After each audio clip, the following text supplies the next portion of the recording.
Welcome in. Good morning, Tuesday edition, Oxford Exxon Podcast. Chase Parham, Neal McCready, Clark Ford Studio here with you today.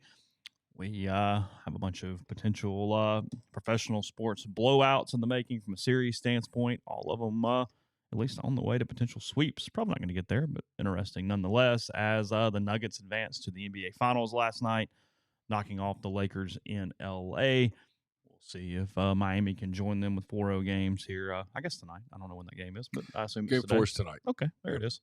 The SEC baseball tournament beginning today in Hoover. It's really kind of odd not being there for that, but anyway, we'll look at that potentially. Got some interesting things across the college football landscape. As Neal and I were talking about yesterday, it's going to be an active summer from a standpoint of rights deals and realignment and all those kind of things. If it is not a topic that interests you, probably need to tune it out a little bit because it's going to come here in the next 90 days pretty fierce and fast if you ask me. So all that and more coming up on the podcast. The podcast brought to you every single day by the Oxford Exxon Highway 6 West in Oxford. Lunch specials, they change every day, but every day they are $5.69, 2 sides, bread, any size fountain drink. Get the large one because otherwise you're just losing money because you get more drink for the same price.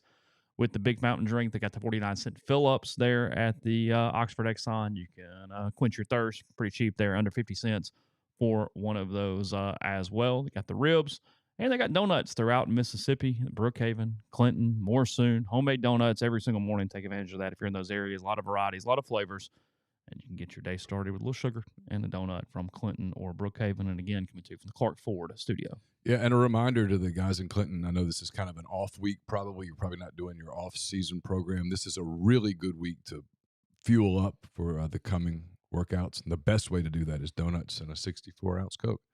So load up on that. Buy 12, and I'll make sure they give you a 13th for free, and I'll pay for it. They're at Clinton. It's if you play soccer for Clinton High School. You're welcome, Coach. I'm just looking out for your team. Brought to you from the Clark Ford Studios. Clark Ford in Amory, Mississippi, 662. Oh, my God. I'm going to 257-1900. Literally was going to forget the number. 257-1900. I don't need the number. I've got Corey's cell. I just call Corey. 257-19. I just go, hey, Siri, don't do it. I have to say, hey. She's like, yes. Anyway, Clark Ford, Amory, Mississippi, 662-257-1900. Call that number. Ask for my buddy Corey. Tell Corey what Ford product you're looking for. He'll send you a quote within 15 minutes in business hours. It's right to the bottom line. There's no hassle, no haggle. You get your quote. The rest completely up to you. You can shop that quote around. You can do what I've done, what I recommend that you do. Let's hop into a Clark Ford today. Again, 662-257-1900. Guest will join on the myperfectfranchise.net hotline. If you're a displaced corporate executive or you're wanting to put your career in your own hands, you're an experienced entrepreneur looking to diversify, Andy Ludicky can help. He owns multiple franchises and businesses and uses his expertise to help others find their American dream through a very thorough and free consultation process. So call Andy, put your life and your career in your own hands. It's 100% free. So you've got nothing to lose. Find your perfect franchise at myperfectfranchise.net. Contact Andy anytime at andy@myperfectfranchise.net or 404-973-9901. What is just reading here? You and I mentioned this to you before we started the show a minute ago. What is involved when these coaches commit really basic NCAA rules violations and they have to go through rules training? That's what we need the jury duty type comedy skit on, is what the rules training looks like for coaches who are in violation of these stupid NCAA policies. I'm going to guess that it means they have to go sit with compliance for 15 minutes and be hit on top of the hand a few times. And the guy or girl in compliance goes, I'm going to do this. Don't yell at me. I'm doing this. I'm doing this because I have to. Do not yell at me. I have to document this on a memo later and send it somewhere. I need to read these 3 paragraphs to you. You acknowledge that you heard them. And we're all going to move on with our day. And then you can leave and dog cuss me, but don't do it to my face. Yeah, reading here. And this is peak May when nothing else is going on season. A lot of beat writers at traditional media outlets do this around the country, is you file the FOIs and get the rules violations from the NCAA over the course of the past year, and just kind of see what's in there. And occasionally it's something that's fairly interesting, but Ole Miss, at least from a violation standpoint, has been a good boy over the past year.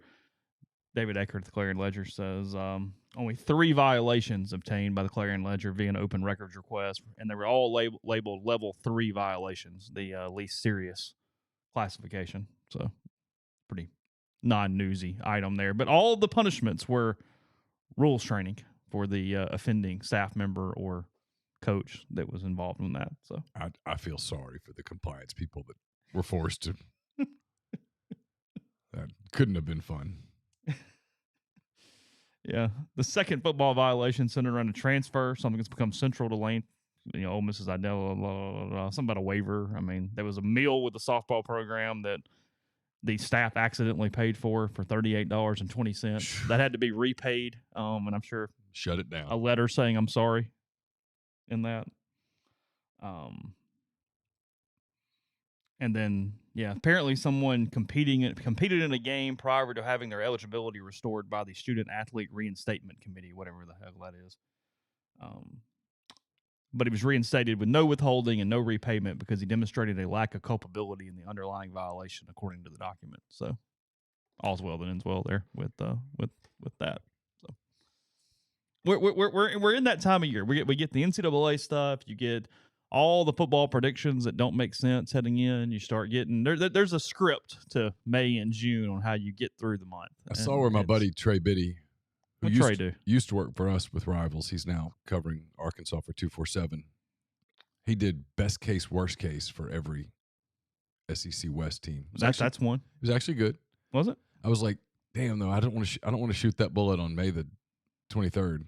That feels a little early. A little early to fire that shot. But I get it. You're hunting. You're hunting. Well, especially if you work for a quota site. Like, I bet you. Because it'll get interest, too. It'll get some movement. Yeah. My guess is that if Trey were still with Rivals, he would have saved that for right before media days. Oh, that's true. Because it just doesn't matter right now. Damn, a truck with a big trailer just came flying over. They hit that speed bump. Just almost accelerated his way into it. You can admit it. You hope axles fall out. Oh, absolutely, absolutely. don't you? I'm on the record. You kind of hope the axle just comes straight out of the vehicle at that point. I want chaos. I want it to look like a scene from Jack Ryan. You want to hear boo, boo, boo, and it just stops right there. I don't want anybody to get hurt. Yeah, sure. But like the whole idea of like the trailer turning upside down, I'm all in. The trailer turning. I would go out and document it. I'd be, hey, are you okay? And the moment the guy was okay, I'm like, okay, I'm filming. Because you're a moron.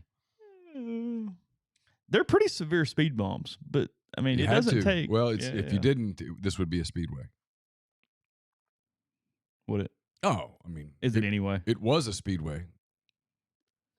Ask me how the rules about the construction people aren't supposed to use this road to get to that area back there, how that went. Yeah, there's signs and stuff. Yeah. Those rules were not obeyed. We're always sorry. We're always wondering this. I saw a list this morning. Speaking of, still give Gannett credit here. I don't know, or USA Today. I don't know who it was. They listed the 14 baseball coaching salaries in the SEC. Mm-hmm. I just happened to notice this and the disparity, and this is why I don't think Alabama can grab some of those people that has been talked about with Bohannon's current situation. And I'm going to go through the specifics here, but I'll just quickly run through these because somebody might find it interesting, and it's almost kind of under lock and key a little bit most years. So I give them credit for combing through what takes a good bit of fat and different ways to figure these numbers out. Tim Corbin last year made $2.44 million to lead the country, obviously. That included a little bit of a withheld payment from a previous year or something. His normal salary is not that high. It's typically 2 to 2.1, so he got a little extra compensation through something that had been deferred through his salary. But Tim Corbin at Vanderbilt, $2.44 million. Mike Bianco, $1.625 after the $450,000 raise last year that put him from around 1.2 to 1.625 here this season. Jim Schlossnagle at Texas A&M, $1.58 million to go number 3. Tony Vitello, $1.5 million at Tennessee. Dave Van Horn, $1.35 million at Arkansas. 1.35 there for Dave. Kevin O'Sullivan, $1.29 million. The Gators. that has come up a good bit in recent years as he's been wanted by other programs. Florida was not paying a ton for a long time, but that's more in line with his success there. Chris Lemonis 1275 at Mississippi State. Contract that looks very similar to Mike's because of the IHL and the rules in Mississippi and the way that you have to finagle that in some different ways. Also, Lemonis didn't take as big of a raise after his national title it was offered because they paid Jake Gautreau, the assistant at State, a lot of money to stay as an assistant. So he distributed a good bit of his raise to his staff members. Gotcha. Following that to try to help in that way. LSU, Jay Johnson, $1.25 million. Got a feeling that's going to go up at some point here soon. Very soon. In Baton Rouge. Auburn, Butch Thompson, $1.25 million. That's a lot of money Auburn's paying a baseball coach considering their attendance and the money that comes back into that program. They are willingly operating in a pretty good net loss there on the Plains to pay him $1.25. But they care about baseball. They do. It's part of their identity. They like it. So Bama's deal is not can they afford it, it's do they want to afford it. Yeah, of course. Scott Strickland at Georgia. This is funny. So you've got that list. Okay. And then you have this. And there's a couple that are a little surprising on here. Scott Strickland at Georgia, $655,000. So you fall from 125 to 655. Wow. It's a big fall off. Because Georgia can pay it. And they've been good. Just tells you they're like, look, man. A place that has been really, really good. Just don't get in trouble. And that's the answer. We're always going, why is Georgia not elite? Because they don't care. They're not putting enough in it to be elite. Right. Because all the foundation's there. Georgia should be phenomenal at college baseball. Just don't really care about it enough to invest. It's a team who played for the national title in 2008. Has been in Omaha a good bit. He's been there for a long time. Yeah, a little bit now. Yeah, sure. Yeah. So in other words, they've told him, look, win some. It's okay. He's been there since I think the year after he took Kent State to the College World Series, whatever year that was. Win some. It's okay if you lose some. Just don't get in trouble. South Carolina will pay for the right guy, but they really make you prove it there. Mark Kingston, $600,000 at South Carolina. Tells you that they might have the best balance sheet in the SEC because they feel it. The attendance is good. It's a big park. Yeah. They really care, but they're only paying $600,000. And they'll host, I think. I think they're a host. Yeah. RPI 6. Yeah, they'll host. Yeah, I think they're in good shape to host. Kentucky, Nick Mingione, $575,000 in Lexington there. That's not surprising. That's about what you would expect. Yeah. And then Alabama, Brad Bohannon, $500,000 prior to getting fired. So I just don't see them going over 650, 700. I just don't. You can't convince me they're about to go, no, we're going to pay seven figures and really try to go after this thing. I'd be surprised. They can. They've got it. Just it's a matter of whether they want to spend it. Yeah, I mean, and then if you bring somebody in, they're going to want a lot of NIL money. And NIL money there is dedicated to two other sports. Mm-hmm. Choices. Every athletic department makes them in some way. They have to. Everyone. I was talking to Ryan Brown the other day with the next round, and he was talking about how this week rolls around in Hoover, and there's pressure on them to do college baseball. Oh, is there really? Yeah, and he's like, we haven't done it all year. We're not suddenly start now. Last year Auburn made the College World Series, and so everybody's like, where's the coverage? And he's like, God, we haven't covered it all year.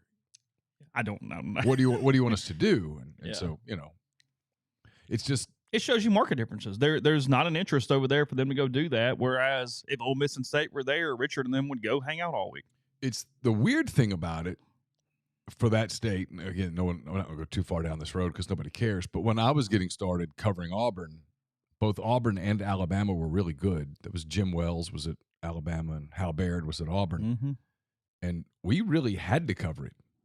Like if we missed a game, people lost it in the paper. You had to cover it. And we even traveled some with baseball. And it just 2 decades later, the interest there has overall as a state has waned. I mean, there was a time when, South Alabama was good under Steve Kittrell and there was real pressure to cover all of it. I mean, we had a lot of college baseball in the paper, almost to the point where you're like, man, this is oversaturation. Mm-hmm.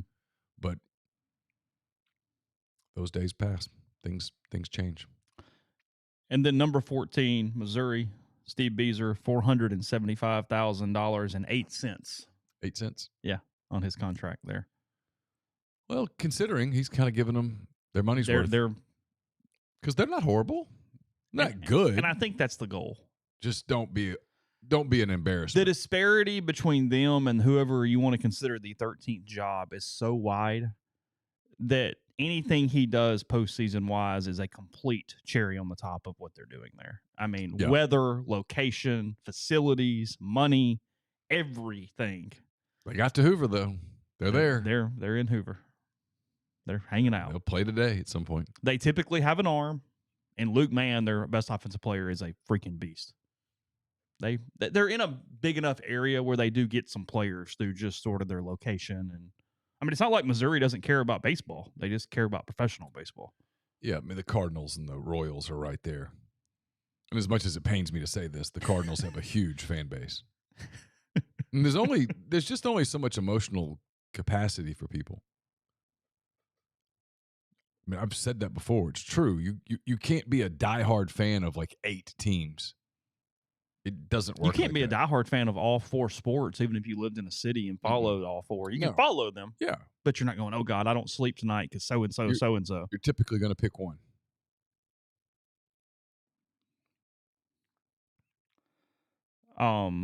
This is a stat that people always find interesting. But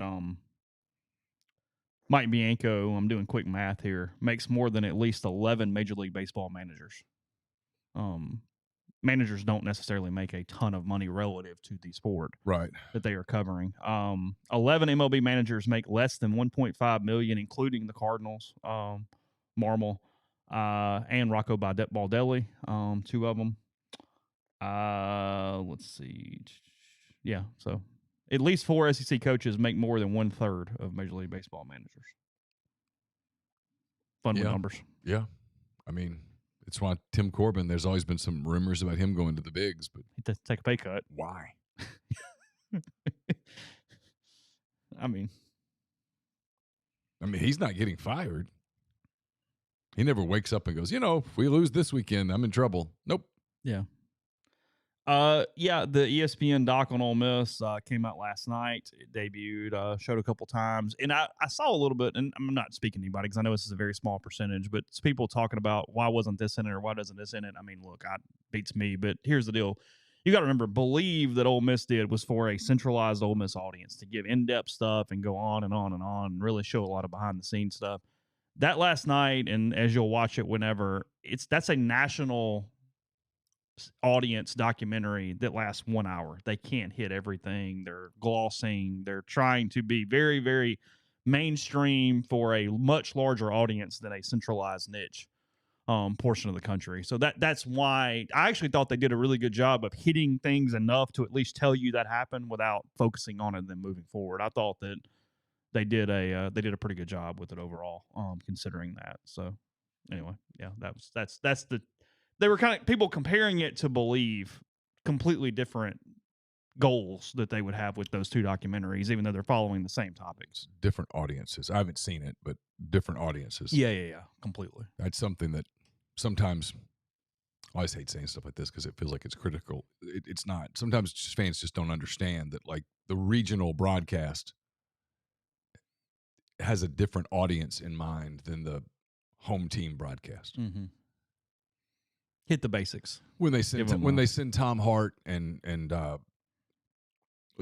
DeLucci or whatever to a game, they're like, you're broadcasting. They're trying to appeal to a more regional audience than hey, just this is Mississippi State versus LSU. Let's focus on these 2 teams and nothing else.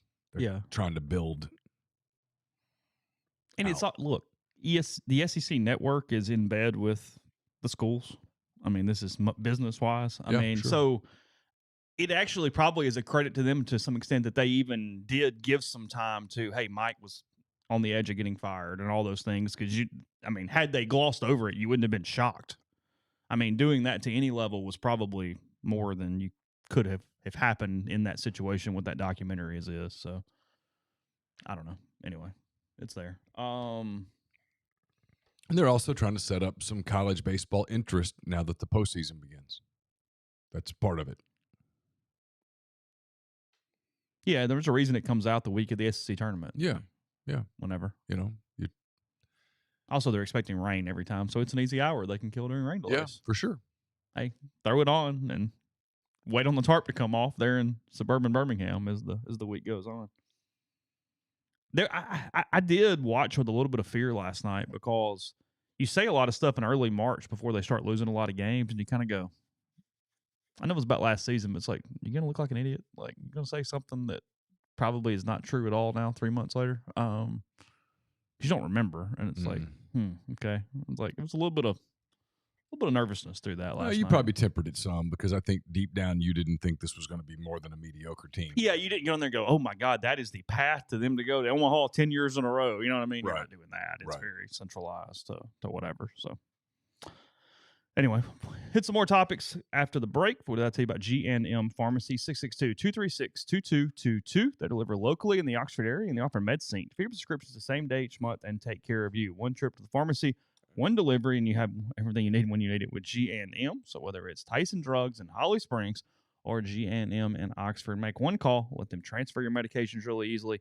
They take care of the rest. Again, that's 662-236-2222. We are also brought to you by Walk-On's Sports Bistro. Walk-On's puts everything they've got into bringing you game day with the taste of Louisiana. Dig into their mouth-watering, made-from-scratch Louisiana cuisine, po' boys, gumbo, voodoo shrimp, 70-plus TVs, 40-plus ice-cold beers on tap. Check them out in Oxford or Ridgeland today. Are you vacationing on Florida's Emerald Coast this summer, whether you're staying on 30A or Pensacola Beach or anywhere in between? Check out Captain Lee Comerford with Salty Lab Charters. Licensed and insured.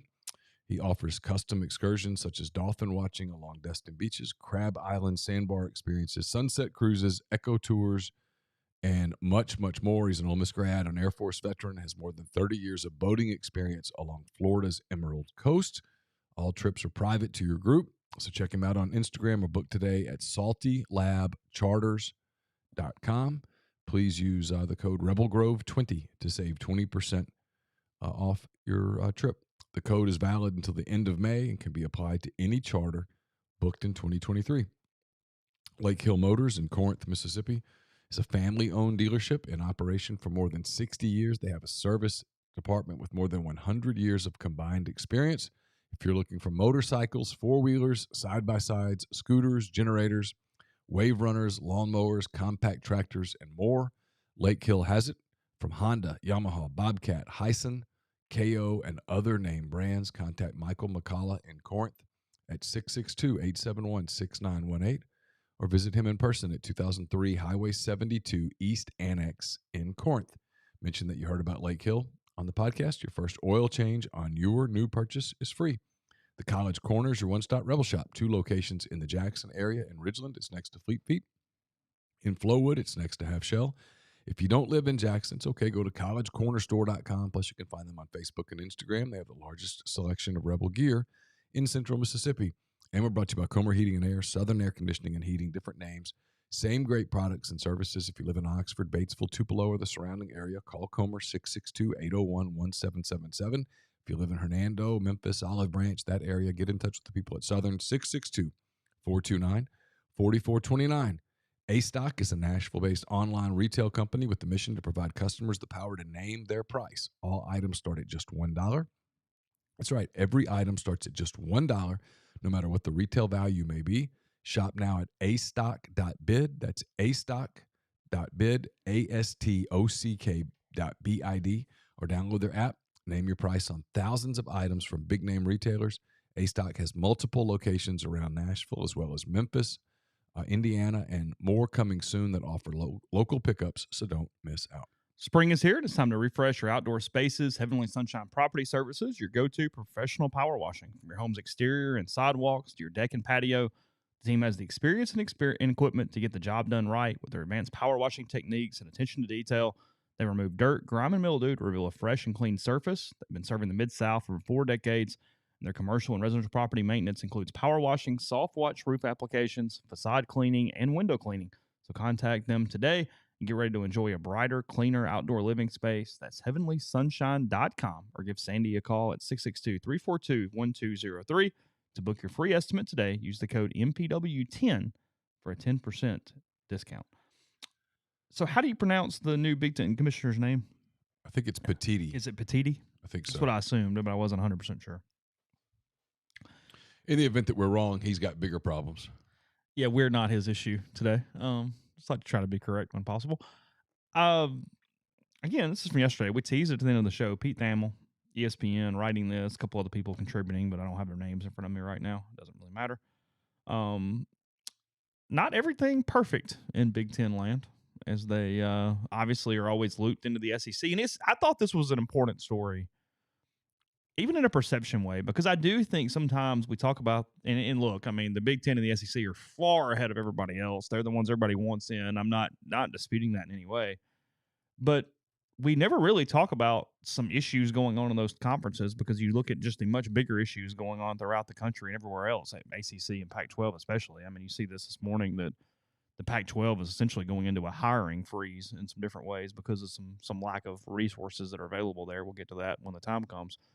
But Big Ten having problems with sort of communication, with getting contracts finalized. Part of this is Petiti potentially making mistakes. This is some of Kevin Warren leading over that did not get done, almost exclusively on Kevin Warren. This is almost all on Kevin Warren. Kevin Warren, the great hero who tried to shut down the 2020 football season. And by the way, they're having to pay back that. Yeah, that's where I'm going with this, is they announced a ton of numbers that were not contractually finalized in any way. And now the schools are looking up and going, hold on a minute. You said this, you promised this, and this is where we're at. And none of these things are done. Built some budgets around those numbers. Yeah, and those are completely not there. Says here that Petiti prioritized the official completion of the massive television contract worth more than $7 billion negotiated by Kevin Warren. The issue may have seemed like a mere formality, but complications to the much-celebrated deal arose soon after he accepted the job. They called it yesterday, or Petiti called it horse trading, according to multiple sources, to get the NBC primetime deal finished and figure out the network calls outstanding issues in order to uphold as much value as possible. There's Thamel calls it a trail of unhappy athletic directors seeing money disappearing from the bottom line, frustrated television executives, and big-name coaches irked about the lack of transparency and details that weren't communicated to them. So among the things here, as we kind of break this down, schools found out they're going to have to pay back nearly $40 million to Fox because, according to sources, Warren delivered NBC the Big Ten football title game in 2026 without the full authority to do so. This all unfolded under the complicated backdrop of the Big Ten Conference not actually controlling the rights to the inventory of this latest deal. The Big Ten Network does, which is majority owned by Fox. So they promised NBC something they did not have control over at all. Fox did. So they have to pay Fox off to make that happen. They got to pay $25 million total for a deal to pay Fox back for the 2020 football game lost inventory, as Neal just mentioned. This came after an arrangement between Fox and the conference that was unable to muster the lost revenue from the COVID-19 season. There's tens of millions of dollars of value of the NBC primetime deal in flux. Its Petiti has been racing to ensure it keeps as much of the original value as possible. Historically, in the Big Ten, after the first weekend in November, schools are not required to play night games for myriad reasons, health, recovery, campus logistics among them. These were known in league circles as tolerances, and prior television contracts accounted for them. Multiple sources told ESPN there's been pushback from a number of schools, including Michigan, Ohio State, and Penn State, to play those late November night games under the new contract. That leaves Petiti to figure out how to uphold a deal for hundreds of millions of dollars for primetime games without cooperation from some of the league's marquee teams for part of the regular season's most important month. When you Big Ten likes day games, they've always figured that out in the past. And essentially, he told the league, or told the network, yeah, we'll all play night games. Go ahead, build your schedule, without asking the teams if they're okay in doing so. And I'm a little mixed on this one because part of me goes, you're getting a lot of money. Shut up and play a game at 7 o'clock. What are we really bitching about here? I think some of it is the logistics, the weather. Yeah, I know it is. I mean, I understand. You have 100,000 people at a stadium, and it's one thing when you can spread spread salt all over the roads at 5 p.m. as opposed to 11 p.m. Yeah, things we don't worry about in Tuscaloosa or anywhere else. It's different. Yeah. But. And then they've been doing it that way for a long time. I mean, Ohio State, Michigan don't want to play at night. They want to play in the daytime. And I'm with you. I mean, you're getting paid a lot of money. Do what they're telling you to do. But They're trying not to use the word tradition, but there is a certain tradition to it. But traditions go by the wayside in the new college athletics world. They just do. That's why I don't have a ton of sympathy for hey, we must preserve the Alabama-Tennessee rivalry. I'm like, no, I really don't. Or if you do, then don't take the money. I mean, right. If that is important, then okay, right. figure it out. Figure out what the loss is and take the loss. Right. Okay. It is what it is. Just can't be both. Right. It's like patches on the uniform. I hate these patches. Well, you didn't hate the money that came with the patch. Yeah. If you don't want a patch, you don't have to have a patch. Don't have a sponsor. But that $70 million disappears quickly. So I don't know. I mean, look, Kevin Warren did a bad job. It got glossed over because the media is what the media is. But he made promises that he literally promised the 2025 Big Ten championship game. 2026. 2026, which was belonged to someone else. Yeah. To someone else. Yeah. So someone else goes, hold on. We kind of had dibs on that. We own that, actually. Yeah. I mean, he's the same guy that led the charge to cancel the 2020 season and then backed out of it in the middle of October. And now NBC's like, hey, by the way, you owe me money for that too. We lost a ton of money. Now, I don't feel sorry for NBC because they were still fanning the flames of the whole deal, but contractually they're owed the money. Yeah. So a lot of these Big Ten schools are losing $5-6 million each to go back to that, and that money's been spent.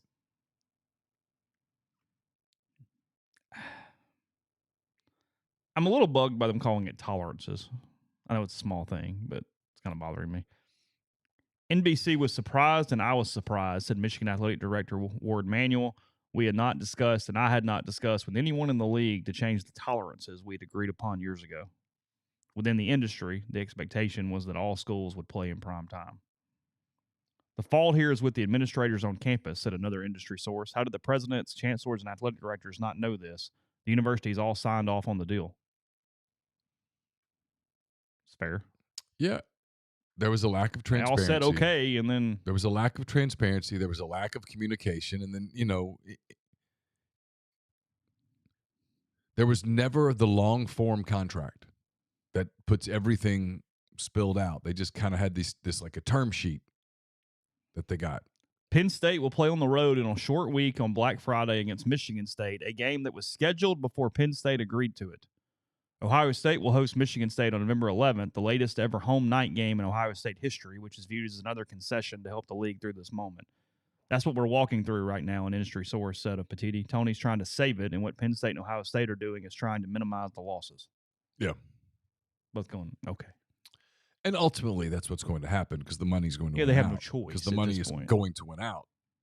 It does make you wonder how aggressive the Big Ten will be in terms of expansion. I guess my question, and maybe this is answered in here, and I'm not going to read the whole story to people. Go read it and see this, is Warren did all this negotiating using the Big Ten title game as leverage without having any ownership of it. How was that not stopped throughout the process, though? I mean, Kevin Warren wasn't the only human that knew this was going on. I don't know. Everybody just assumed that he had talked to Fox. I'm guessing. Look, just because you have a title doesn't mean you're smart. Yeah, I get it. And Kevin Warren was kind of untouchable in that league. I mean, there were people in that league that thought the decision to shut down the football season in August of 2020 was absolutely ludicrous. But if you said it, you got labeled, and so they didn't.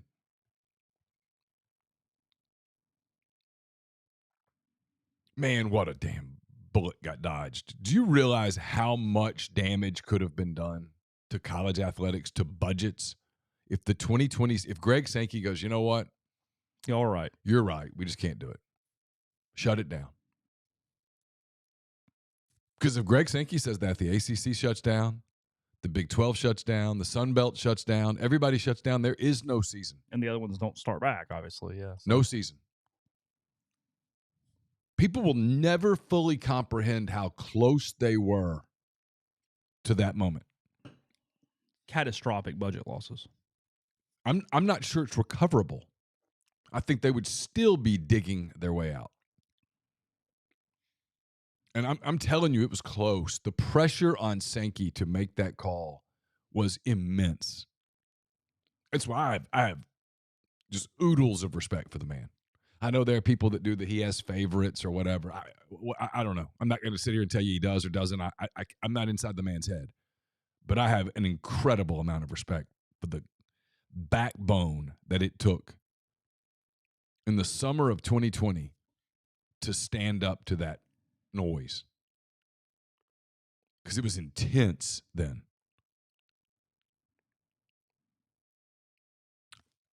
I don't think it's completely outrageous to say that Greg Sankey sort of saved the sport. Saved college athletics. No question that he saved sports. Because if you had lost an entire football season, some stuff would have had to go. You would have had to mainstream it. You would have had to clean it up. No question. Yeah, you couldn't have kept everything status quo. Nope. For sure. No. Absolutely not.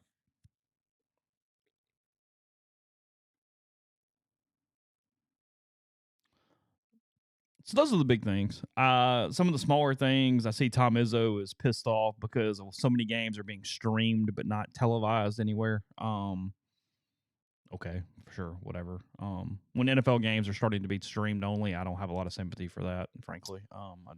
It's just where we're headed. Yeah, everybody's going to have that's a little yelling at cloud. Everyone's going to have to figure it out and embrace it. It's where we're headed. I mean, there's a question in my mailbag that I haven't even fully answered yet, but it's about the streaming rights for the broadcast rights for baseball now that the Bally RSNs are going under. Right.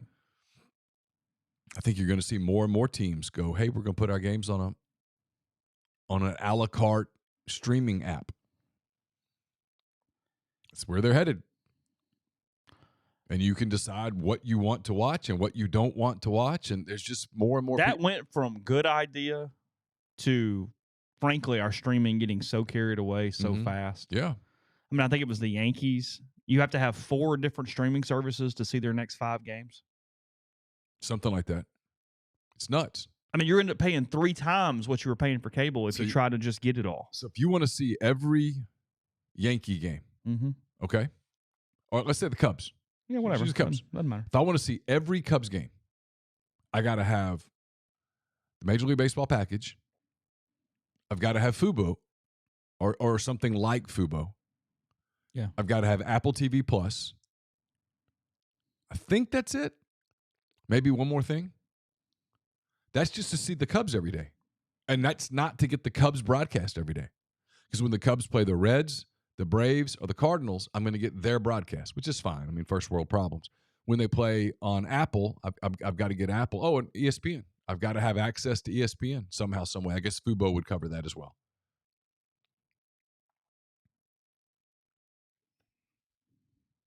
You're asking a lot of people.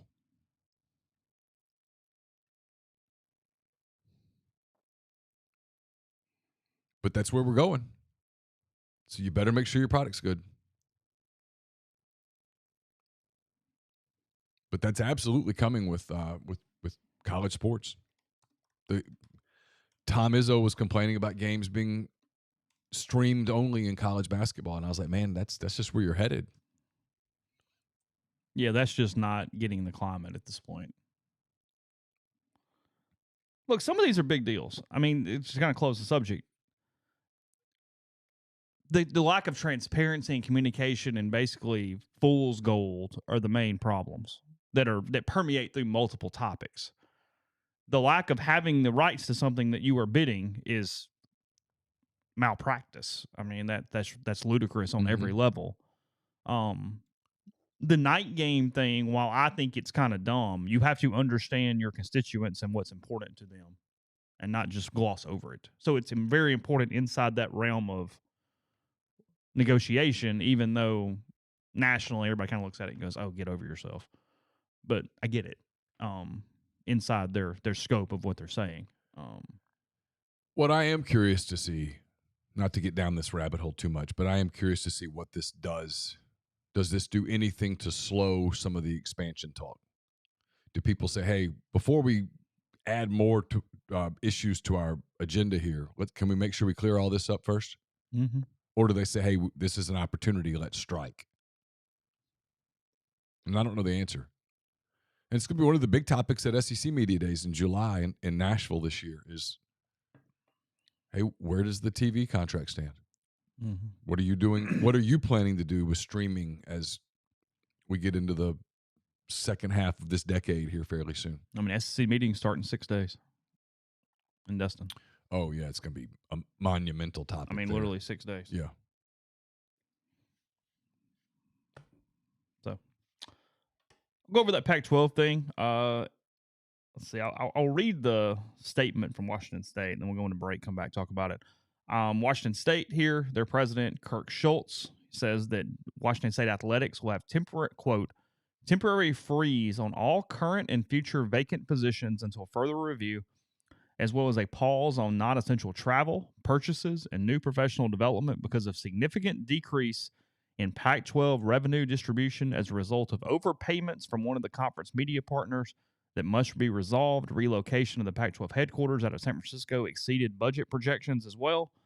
Additionally, WSU projects that Cougar Athletics exceeded its expenditures for the year due to inadequate documentation of revenues and expenses. They're coming from Washington State. Several different elements to that. We'll get into that in a second. First, about Prime Shrimp. PrimeShrimp.com. 7 different flavors available for you. Everything from a couple of my favorites. The signature, the New Orleans style barbecue. They've got the full meals in a bag. They got the lemon crack pepper. A lot of options there with Prime Shrimp. Remember, they're available in all Rouse's markets. So throughout at least Mississippi, Louisiana, and Alabama, if you see a Rouse's, you can see Prime Shrimp. But more than that, you can get it delivered straight to your door. It's fewer than 10 minutes, freezer to plate. Use code RG. Use code RG. 5 pouches or more, you get 25% off. So again, that's code RG with PrimeShrimp.com. Solutions RX is a probiotic multivitamin supplement company created by Ole Miss Pharmacy alum Chris Cornelison. It's farmed a product. It's called Prescription Support. It puts those vitamins back into your body, helps with those side effects, helping you stay more compliant in taking your medications and helping you stay healthier over the long term. It's available in local independent pharmacies across the continental U.S., including all across Mississippi, or on their website, solutionsrx.com. Promo code OEP at checkout to get 10% off your first order. It's graduation season. Dead Soxy has your favorite grads' feet covered. Every journey begins with the first step. Make it count and gift your grad premium Dead Soxy socks. Take advantage of 30% off savings or gift a sock subscription that will keep them fresh as they step into their new adventure in style. Visit deadsoxy.com. Promo code Rebel Grove for 30% off savings at checkout to style up your favorite new grad. And congratulations to the class of 2023 from Dead Soxy. Game Changer patches are the only 2-patch system available in the market to stop hangovers before they start. The warm-up patch used before or while you drink. The overtime patch used after you've been drinking to recover while you sleep. The all-natural ingredients will keep you in the game, ready for your next play. Go to GameChangerPatch.com. Promo code RebelGrove20 at checkout for 20% off your purchase. And we're brought to you by ACS, Automation and Control Systems, LLC. It's a complete electrical control system solution provider, a Rockwell Automation recognized system integrator. ACS has a full-time dedicated emergency service and troubleshooting staff and a UL 508A panel shop. ACS can custom tailor software packages, custom design electrical control panel solutions, and much, much more. It's ACSLLCMS.com or call 662-601-4381. And we're brought to you by Lammons Fine Jewelry. Lammons open for a few more weeks at 1126 North Lamar Boulevard in Oxford. They served the Oxford area for more than 75 years. Engagement rings, wedding rings, fine jewelry, whatever. Now's a good time if you're thinking about even holiday gifts. This would be a really good time to go get some of that shopping done at Lammons before Alan and Nancy head into their much-deserved retirement. It's LammonsFineJewelry.com or call them at 662-234-2777. Podcast also brought to you by the Ole Miss Athletics Foundation. You ready for the Grove? Join me at Vaught Hemingway Stadium this fall for the 2023 football season. Order tickets now to participate in the seat selection process. To explore seating options, visit OleMissTix.com or call them at 662-915-7159 today to help lock the vault. Again, that's OleMissTix.com, 662-915-7159. So you had that go on with Washington State, just read that a second ago, and then a few other things coming out in relation to that are not surprises in any way. But the New York Post, I believe, is reporting that ESPN and the Pac-12 are having no substantive talks at this time. ESPN passed on Big Ten, Sunday Ticket, Premier League, Champions League, and MLS. So the idea it will be completely out on the Pac-12 is not the least bit surprising. Things can always change, but maybe Pac-12 can figure out a creative way to get involved. But right now, that seems very unlikely. There from the New York Post. Look, if you're paying attention to it, Disney, ESPN, and stuff, they're kind of bleeding money. They're laying off 7,000 people. It's company-wide. It's one of the reasons that when people talk about SEC expansion, I'm always quick to remind them. I'm unsure about even the contracts as time goes on. How do you know ESPN's going to always have $500 million or $1 billion or whatever just sitting in the coffers? I mean, what happens if they default?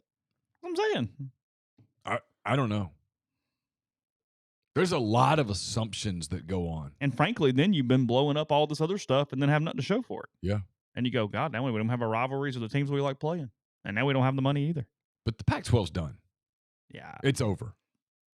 It's done. I mean, when your answer was we're going to go grab San Diego State and SMU to begin with, come on. It's over. And ESPN doesn't want them. It's not marketable. Here's the thing about TV stuff is that you get numbers. You get analytics. You know what sells. There's a reason that ESPN goes, nope. You know what we're going to do? We're going to stay right here in the SEC. It's easier to sell advertising in this part of the country. Mm-hmm. I mean, I'm trying really hard not to go political on some of this stuff, but it well, it's not really political. I mean, California doesn't like college football the same way, period. I mean, so you're not getting that audience. I mean, if you're selling Dodgers broadcast, sure, but you're not. It's college football. Yeah. They don't care.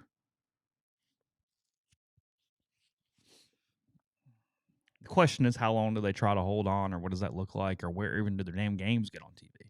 Well, look, the moment that Oregon and Washington get an invitation to be in any of these other leagues, stepbrothers in the Big Ten, they're going to take it.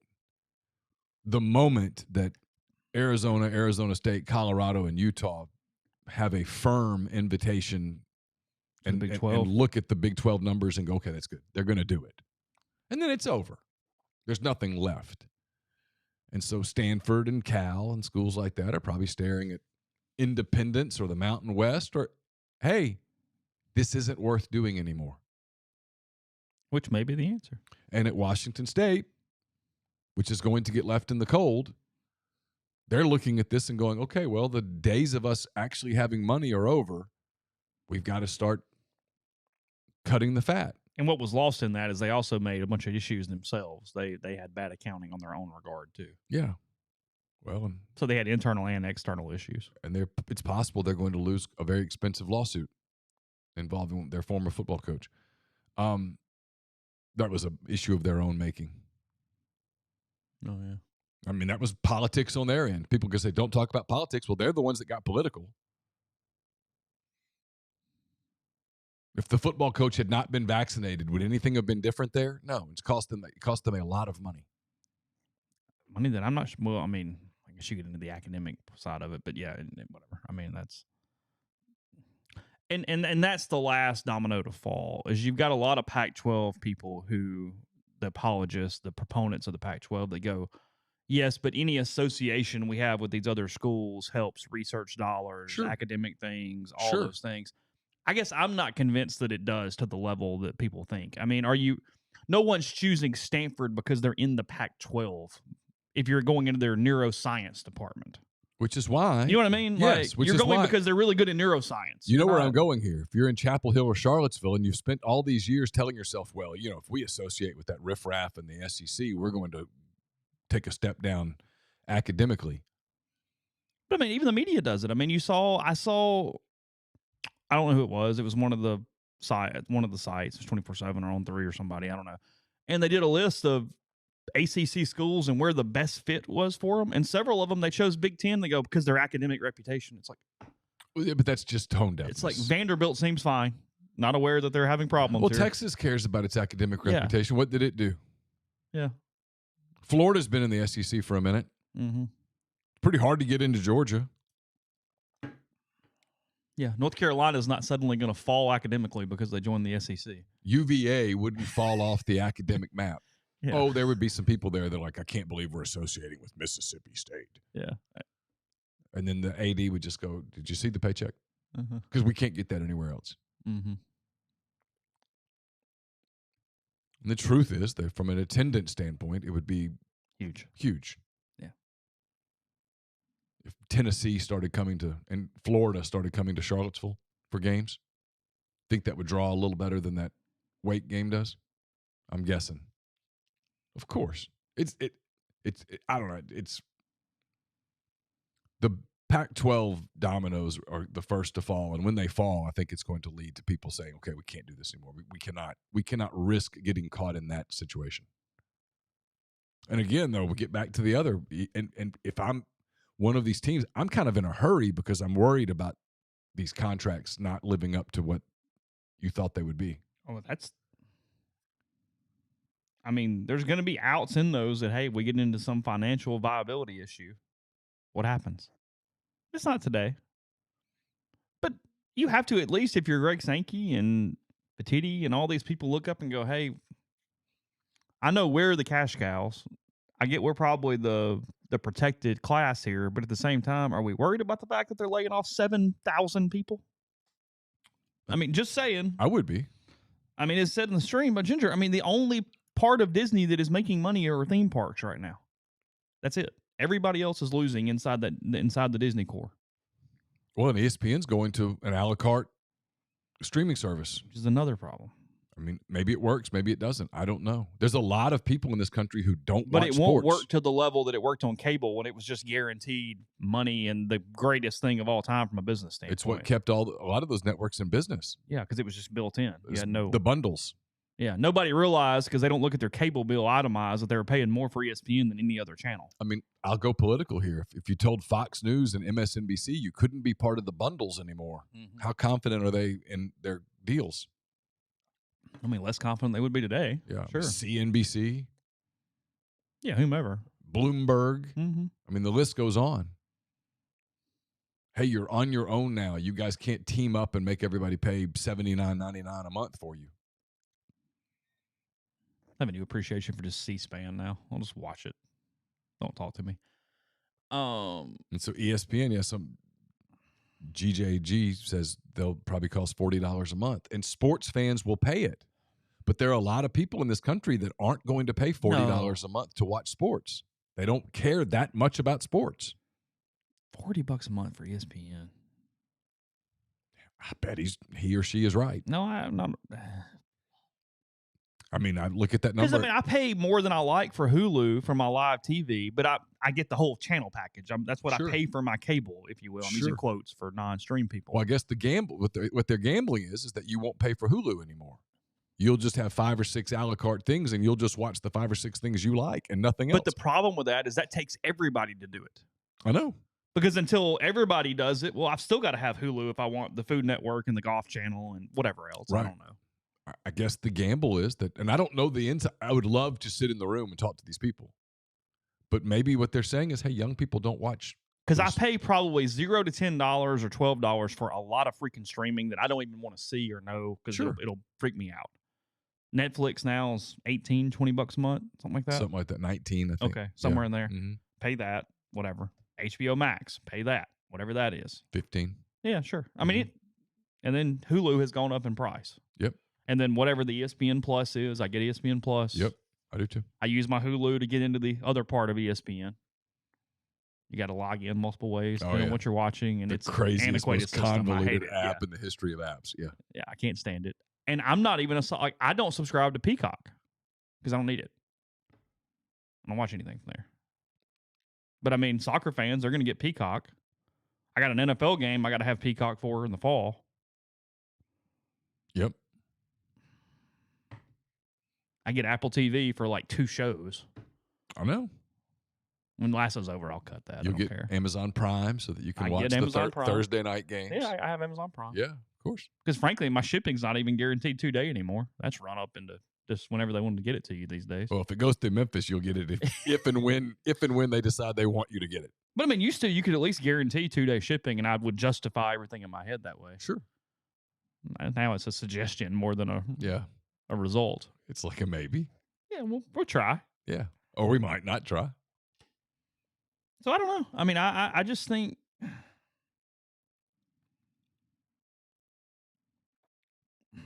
I don't know what the answer is. I just know that. Look, I have tons of things available to me. I can watch almost any damn thing I want to watch. So I get that. I get the benefit, and I get my selection is more than ever before. I'm with you. I'm also paying more than ever before. You're also paying for things that you never watch. Oh. And so if all of those things went a la carte, how would it be different? Now, I don't know that's where we're headed. I have a suspicion, and again, I'm just an old man. I have a suspicion that like young people, my kids' age, college-age kids, I have a suspicion they don't watch any of that stuff. And so that's the direction it's headed.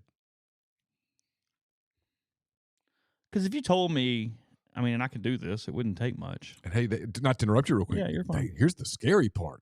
If I'm the Greg Sankeys of the world, young people don't watch live sports. Well, you've caused 2 problems there. It's 2 things, and then I'll remember what I was going to say. Young people aren't watching as many live sports, so you have a huge problem. The streaming also has completely killed 2 things that people who are greatly into sports can't do, which is talk to on Twitter in real time because of the delays and live bet gambling. 2 huge problems. Massive. As social media is building, the lack of cable, it's hurting because you're not synced with everyone else. Because I'll give you an example. It's true. Last night, I don't know why. Again, we do this all the time. I don't know why I'm repeating myself. I didn't care about the NBA game last night, as in I had no emotional connection. I wanted Denver to win. I wanted to go ahead and get the sweep. Let's move on. So 4 seconds left. The Lakers get the ball for the last shot. You're obviously watching too. So LeBron gets the ball. And right before they start the play, I went, yeah, I don't really want to wait on it. I literally opened Twitter. I did. Really? I opened Twitter, scrolled, saw the Nuggets had won prior to the play. Wow. Because I'll be honest, and this is where I'm weird. If you found out LeBron was going to make it, I would have turned the channel. You would have turned the channel. I would not. I literally would have muted it and got on my phone for 10 seconds. And that is so stupid because I don't care. But I was pulling for the Nuggets, and I went, I don't want to see the Lakers win. So if they hit a 3 right here, whatever. And then I saw the Nuggets won. I looked up, watched what probably should have been a jump ball, and then watched the game end and move on. So, yeah, it's just... It's documented. Young teenagers do not watch sports as much as previous generation teenagers did. They watch on YouTube, and they get highlights. They watch reels and such. They do not sit and watch games for hours at a time. To the same level. No, nowhere close. The numbers... Well, it's because they have more... I mean, this is not it's just different. Complicated. Yeah, no, it's different. That's interesting. Yeah, I don't know why I do it, but I do. My other point I was making was you know what's funny? Since I cut the cord, I spend a lot less time on Twitter because I don't want it spoiled. I've trained myself that if I care and I really don't want to know, I have to avoid it. And if I really want to know, I'll just open it right before it happens and I'll see because somebody's ahead of me. Yeah. What I was going to say is, and I may do this this summer just to kind of prove a point to myself. If you said, hey, turn on it, write down everything you watch over the course of a week on TV. Write it down. That list would be minute because I watch a lot of YouTube. I listen to tons of podcasts, and I watch a ton of YouTube. For my age, I'm sure I'm way high on the bell curve for YouTube. I watch a ton of YouTube. I have my programs, my people, and my videos, and depending on different topics, and I've curated that to my own interest. Actual TV, the random baseball game right now. I watch golf over the weekend. I've been watching Jeopardy Masters at 7 o'clock every night because I love Jeopardy. That literally might be it other than turning on the NBA or the NHL playoffs. I'm not sure I watch another thing. And my daughter, who is 7, everything's streamed. She never turns a channel on to watch something. No. She'll walk in and go, hey, can I watch this? And I have to go find it on Netflix or Prime or whatever it is that we're using. They watch on demand. Yeah, no, not, hey, I mean, commercials. She's like, what the? Which is one of the reasons they don't watch a lot of sports because sports are on a calendar.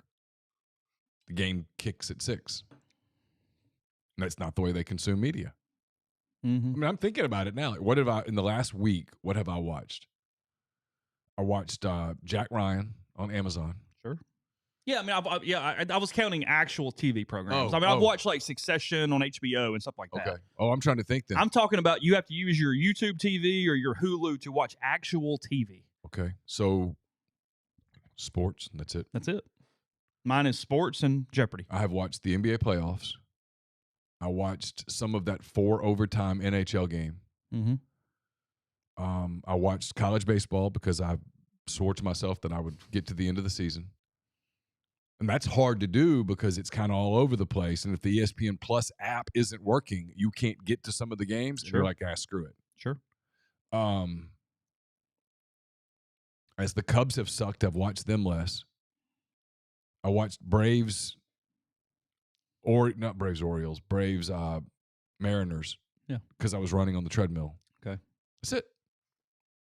I'm in a house. I mean, all day long, I don't turn the TV on. No, I never turn it on. Tonight I'll turn on. Like last night, I was watching Jack Ryan, and I had Nuggets Lakers on mute. And when the game got to the fourth quarter, I turned the volume on and watched the fourth quarter. I intended to go to bed because Lakers were up big, and I was like, well, I'll just turn it off. And then the Nuggets started coming back, and I was like, well, this is going to get interesting. And so I watched the fourth quarter of that game. That's it. Yeah, that's basically what I did. I saw they were up big at halftime, had not paid attention at all, and then I think I turned it on with 8 minutes left and watched the rest, something like that. It's 8-9 minutes. Yeah, it was close. I don't know what the score was at the time. It was good. It was in many ways. It was a game that deserves a lot of conversation, and we'll get a lot nationally because the whole LeBron debate gets going, which is just I'm done. I'm completely spent on the LeBron James debate. If you watched LeBron last night and your take coming away was, yeah, he's nowhere near the GOATs, I can't help you. You are making you don't like him, and therefore you have prejudged. Because LeBron at 38 years old in a game where, let's face it, he knew he's played in the league long enough, right? LeBron, he knew the odds weren't good last night. They weren't winning 4 in a row. Yeah. They weren't going to win and then go to Denver and win and then come back and win and then go back to Denver and win. Yeah, sure. And that's what it literally would have taken. And for him to put up the first half that he did. At 31 on the first? 30 or 31 in the first half. And to finish with basically 40 points. 41, 9, and 10, I believe. Something like that. I mean, at the age of 38 against – and not only that, he was playing defense against Nikola Jokic and sometimes against why am I struggling with names today? I'm tired. Who are we thinking about? Not Aaron Gordon. Jamal Murray. Jamal Murray, thank you. Jeez. I got you. Don't worry about it. Thanks. Yeah. I mean, I don't know why we have to compare all the time, why we can't just appreciate greatness for what greatness is. I don't understand it. What's a couple things on that? Jordan didn't do this at 38. Now, that doesn't minimize what Jordan did. Kobe, his last team, I'm a Kobe guy. His last team went like 17-65. Mm-hmm. Now, that does not minimize Kobe's career. Kobe was awesome. LeBron's awesome, okay? LeBron has had an amazing career. An amazing career. What he did last night against a guy who's won 2 MVPs and could have easily won a third this year if Joel Embiid hadn't had just an amazing second half of the season. A Nuggets team that's been together for a long time, that is built for this moment, that played a phenomenal second half. You know, linking these two together, and you may have seen this morning too. I think it was The Athletic that had it. This series is sort of linked to Melo because the Nuggets used one of the picks in the Melo deal to the Knicks to get Jamal Murray. That's how they ended up with Murray was a Melo pick during the Knicks Nuggets deal there. So yeah. And by the way, for the people who say the NBA doesn't play defense, that game last night was a testament to NBA defense. Yeah, there wasn't a lot of space last night. Wasn't a lot of space. Aaron Gordon did a really good job on LeBron late. LeBron was tired.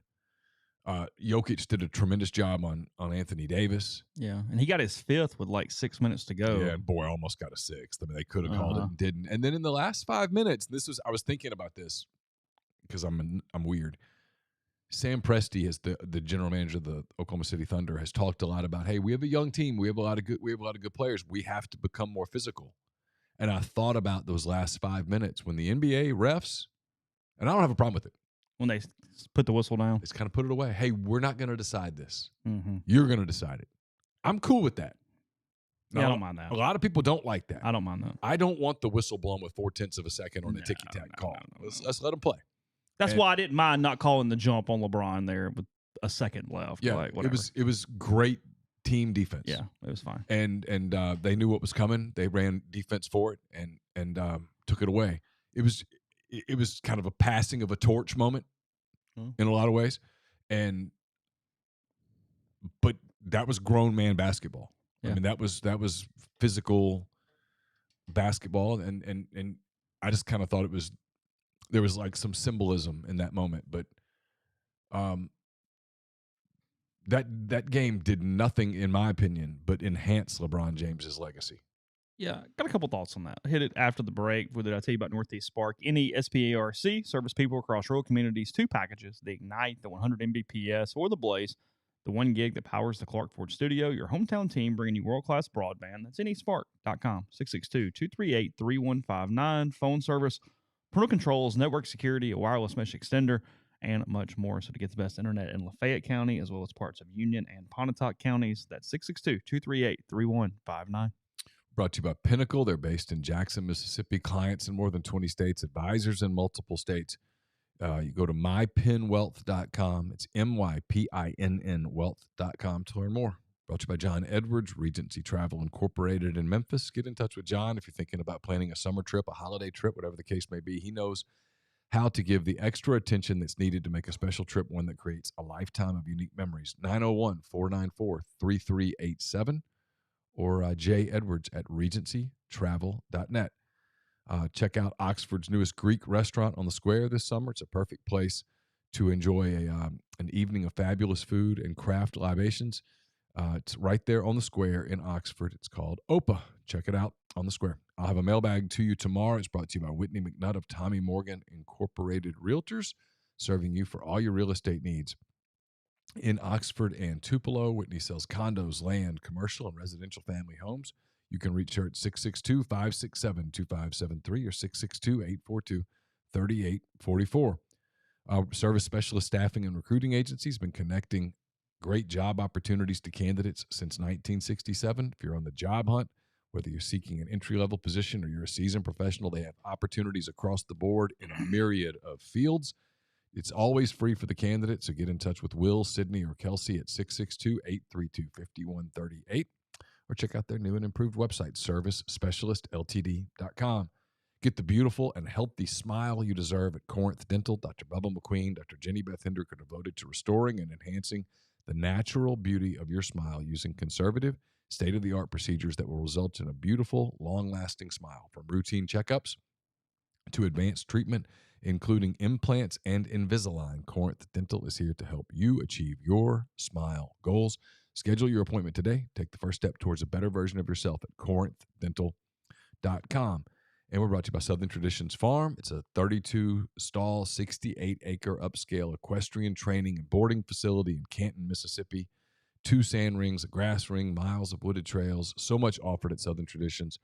Horseback ridings, from beginner lessons to advanced lessons to being able to compete, as Southern Traditions has, at nationally recognized competitions. It's also a great venue for events. So get in touch with the people at Southern Traditions Farm on Facebook or Instagram at Southern Traditions Farm. The other game tonight, Boston and Miami. Again, Celtics down 3-0 there. Miami and Jimmy Butler up 3-0 in Miami tonight. 7:30 start on TNT for that one. Now, look, I mean, the reason why, though, here's the deal in the comparisons. Okay. It's great for the sport. So it's like whatever, because it allows you every time they play a playoff game to take that extra data point and restart the conversation all over again. Right. So it's actually great for the NBA because I mean, we're talking about Michael Jordan, who's been done for 20 years. Yeah. Almost literally. Like Jordan still makes $400 million a year from his shoe. Is it really? Yeah. Good for him. Oh, I mean, yeah, sure. Good for him. I'm a capitalist. Make all you can make. Good, Really? Good for you. Some bitch, really. I don't begrudge Michael Jordan one iota. No, go for it. Yeah, I saw this. It's probably on YouTube or something. And I forget the random player. I think it's PJ Tucker, who wears all the crazy shoes. Like, he's like a shoe aficionado. He has people in his life who do nothing but search for crazy shoes. Oh, really? And when they were playing Charlotte, or Jordan has an ownership stake, he literally yelled at him on the court, was like, "Where'd you get that?" And it was one of Jordan's shoes that they only made like 10. It was like a prototype or something. And Jordan sees it on him on the court and is like, "Hold on a minute. Like, how in the hell?" But yeah, apparently he's worn like every shoe that's amazing in the world. Like, Tucker's like this huge shoe freak. But anyway, we're talking about this partly because LeBron at least did not rule out the possibility of retiring after the game last night. Yeah. It clearly felt like an emotional, competitive comment right after a season ended. Tired. Been doing it a long time. Exhausted. Yeah, it felt like that. I don't think he's giving up on the Bronny dream yet, so I don't see this. I don't think so either. I think he's got 2 more in him. I think that's his goal. Yeah. As long as he holds up and everything. You know, he's got 2 years on his deal. He's still being asked to do so much because he had the huge game last night, but even when he doesn't take over games, he can't do that. He can't go in 9 in and 9 out and be the best player ever. He still facilitates like crazy. He's still so active in everything that he does. LeBron,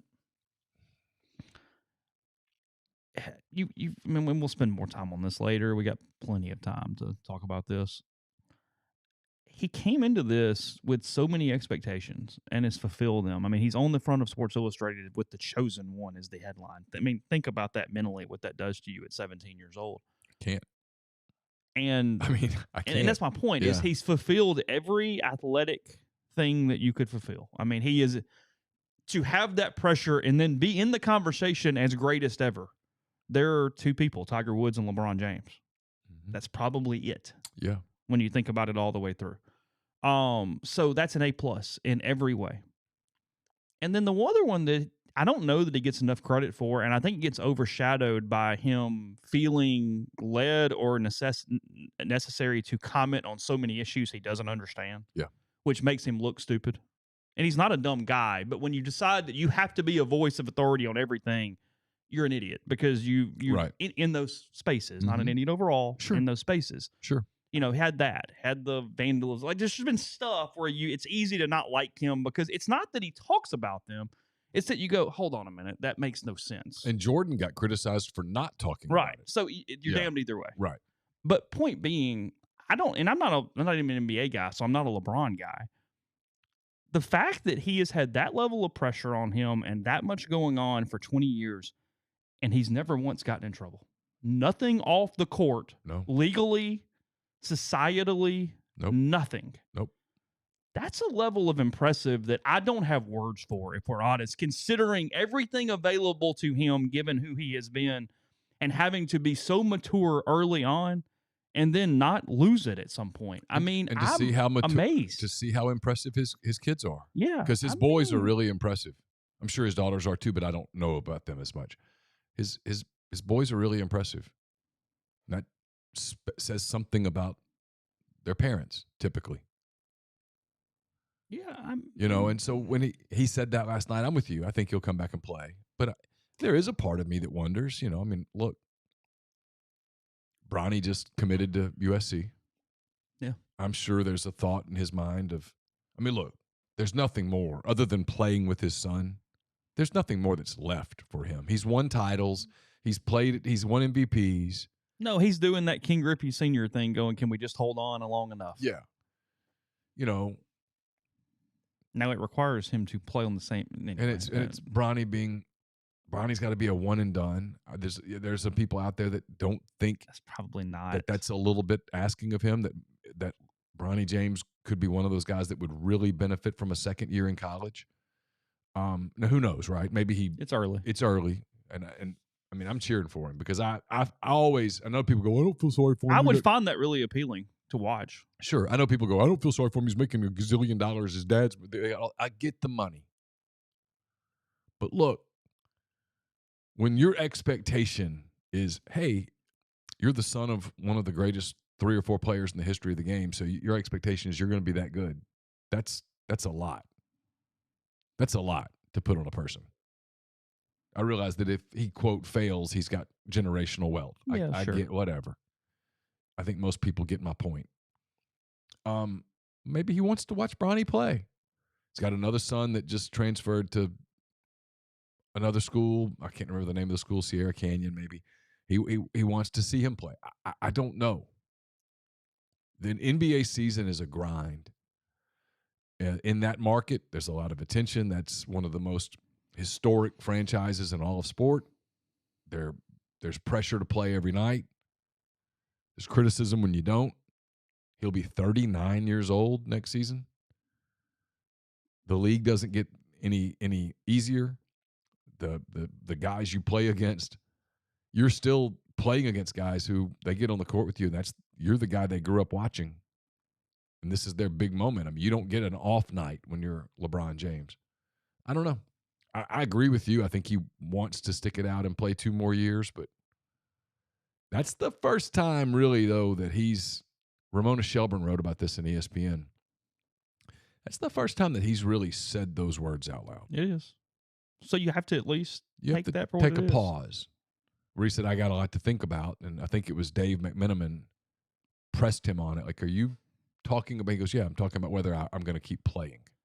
That was my last question here as we get ready to close so how does this work logistically? The team that LeBron plays on just drafts Bronny, or LeBron gets traded or signs with the team that Bronny's on for a huge discount? I mean, because money-wise, this might not work. Yeah, the problem he's got, and I don't know all the details of his Lakers contract, but he's got 2 years left on his Lakers deal. So, obviously, the Lakers drafting Bronny would solve that problem. But what if another team drafted Bronny James? What if the Raptors or the Hornets? I mean, you reach on Bronny just because LeBron's playing 1 more year, too? I mean, no, I don't think a team would. The first-round picks are too valuable for that. But what if a team valued Bronny James? What if he has a breakout season at SC? But I'm saying even the Lakers. I mean, can they just skip him?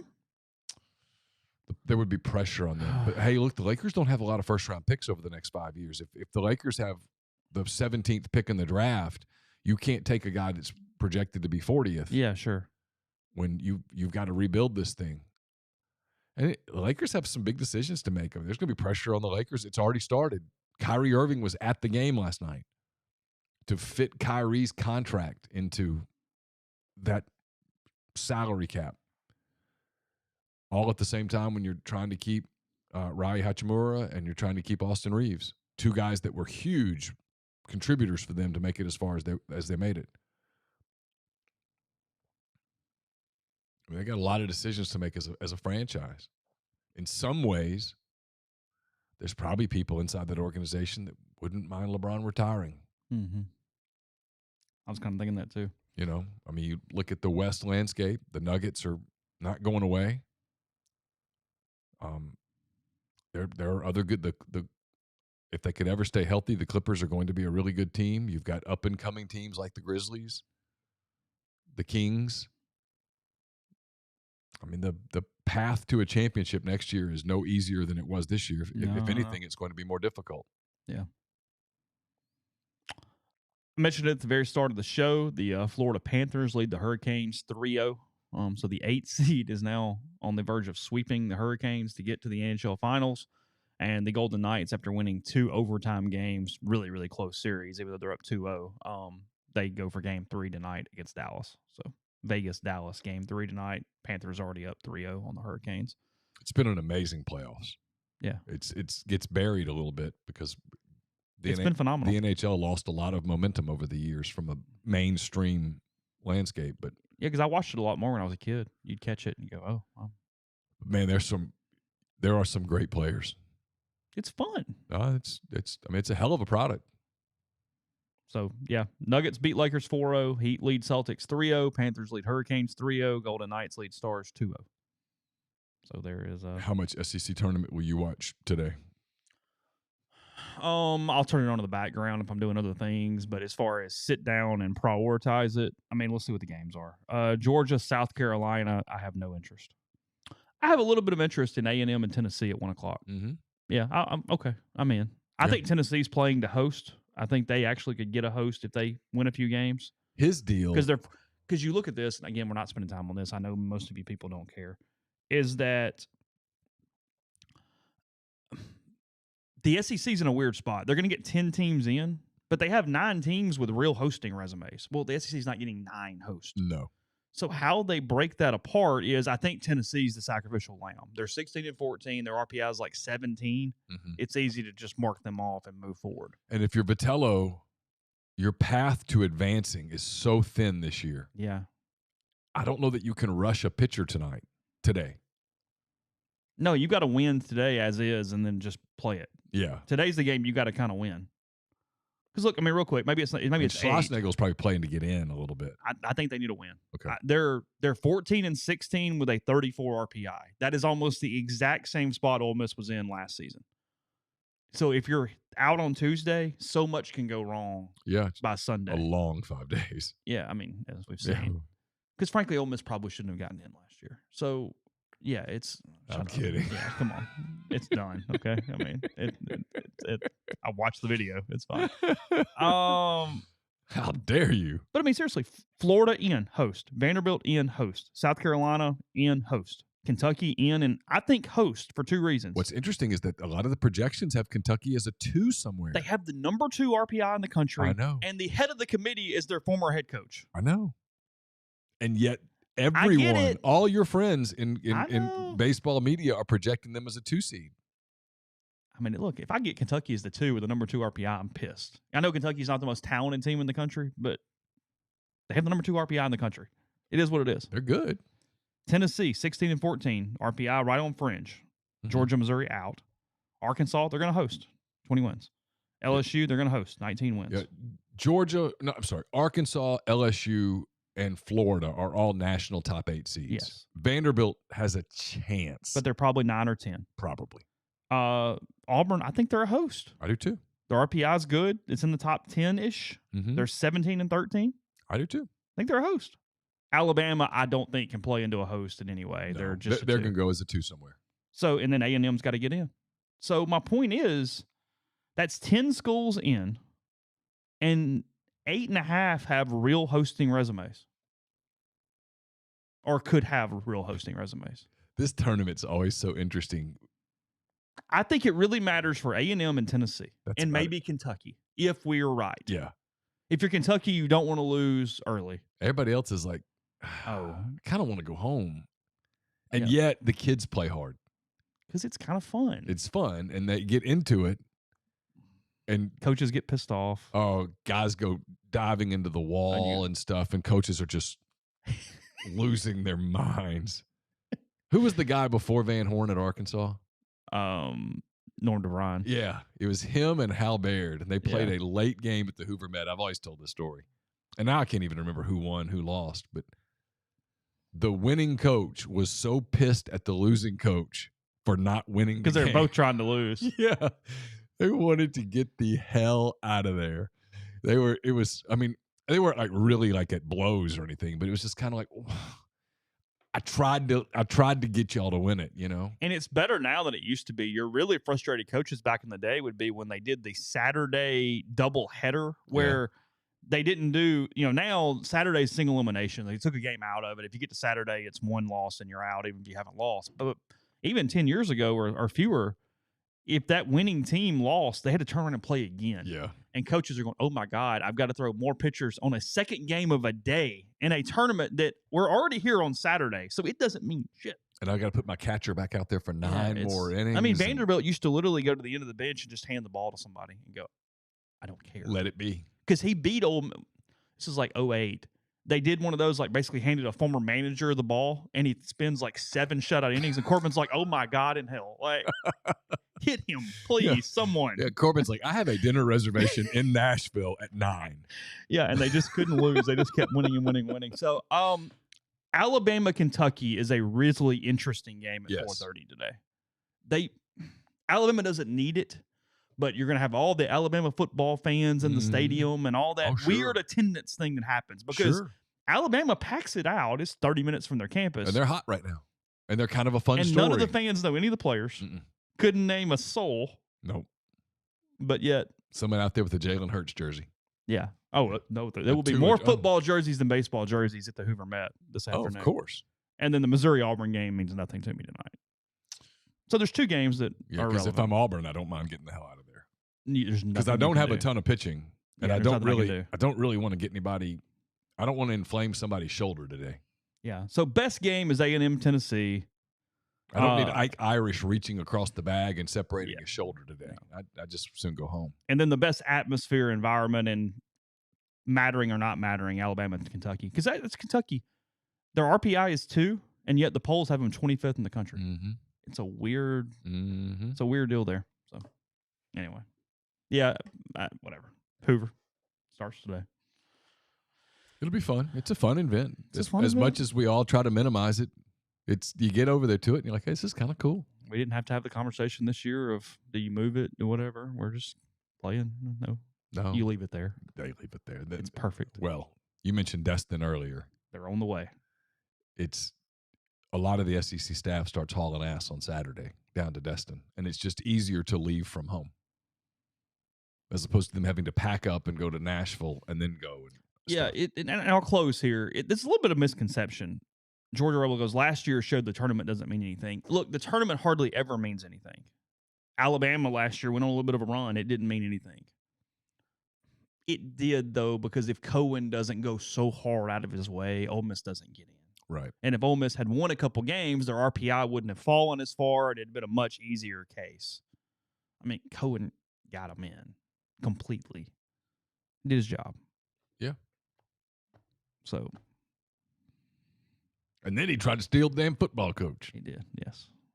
Yes. As I said, I know we do Sports Bizarro World at all times, but in like 2015, they said, hey, look, we're just going to hand you a picture from 7 years from now, and it's John Cohen and Hugh Freeze holding up Auburn jerseys, and we go, I got questions. How'd we get there? It's a story. There's a lot there. Yeah, somebody should write a book about it. All right, tomorrow, back on the show, rebelgrove.com. In the meantime, got stuff, I don't know, probably have some baseball news a little bit. I said they got a catcher commit, JUCO kid. Not that, they're getting one out of the portal too, but a JUCO commit to add some depth there and more. So anyway, rebelgrove.com.